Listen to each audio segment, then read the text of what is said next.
In this video, we'll approximate pi for pi day. So we know that e to the I pi plus 1 equals 0. We're going to use Newton's method to solve approximate x for e to the I x plus 1 equals 0.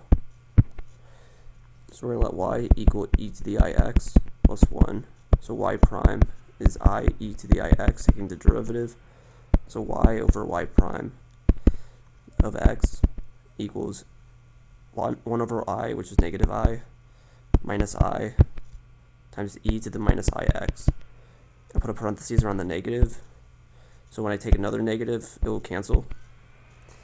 So we know x to the n plus 1 is x to the n minus y over y prime of x to the n. This will be x to the n. It will be plus I e to the negative ix, x n plus 1. So we can take the real part. So this will be x to the n, because x to the n is real, plus the real part of I e to the negative ix.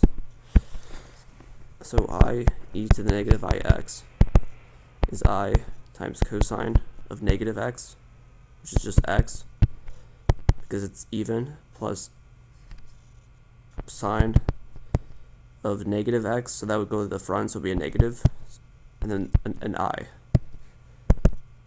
I cosine x minus I squared is really negative 1, so that's positive 1 times sine x. So we have x to the n plus 1 equal x to the n plus the real part of I e to the negative ix, which is, so this would cancel, so this would just be sine x. So pi is approximately equal to 3. So let's do x0 equal 3, x1 equal 3 plus sine 3.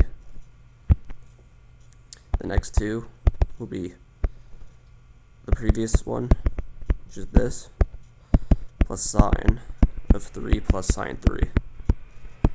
And that is very good approximation of pi if you look it up. So that is the end of the video.